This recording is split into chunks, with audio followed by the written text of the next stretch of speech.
দেখেন কিছু কিছু জিনিস আসলে খুবই ভালো লাগে সরকারের। এই যে একটা জিনিস দেখতে পারবেন, এটা হচ্ছে আবর্জনা অথবা একটা ঘর বলতে পারেন। এই যে যে জায়গাটা, ঠিক আছে, এটা কিন্তু আরো নোংরা ছিল, একেবারে নোংরা পচা গন্ধ বের হইতো, ঠিক আছে। যেরকম করে যে যে সামনটা দেখলে দেখতে পারবেন যে এভাবে আছে, ঠিক আছে। এগুলো কিন্তু এই পুরো জায়গাটা কিন্তু এটা দিয়ে ভরে দিত, নোংরা দিয়ে ভরে দিত। সরকার কি করছে, এই জায়গাটা সুন্দর মতো একটা ঘর দিছে। সরকার বলতে পারেন বা সিটি কর্পোরেশন বলতে পারেন, আপনি যেভাবেই রাখেন না কেন, ঠিক আছে, এটা কিন্তু একটা জনগণের উপকার করছে। এই যে উপকারগুলো আসলে একটা আমার কাছে প্রশংসনীয় মতো।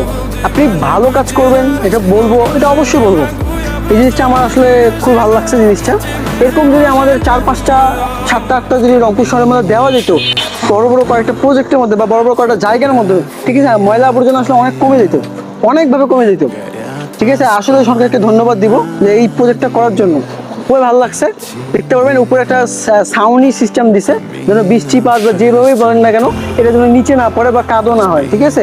আর এখানে দেখতে পাচ্ছেন এটা ঘরটা কিন্তু লম্বা আছে, ছোট যে বলবেন এরকম না, ঘরটা কিন্তু অনেক বড়, ঠিক আছে। আর এটা প্রতিনিয়ত এই জায়গাটা পরিষ্কার করে। ধন্যবাদ সিটি কর্পোরেশনকে এই সুন্দর একটা প্রজেক্ট নেওয়া।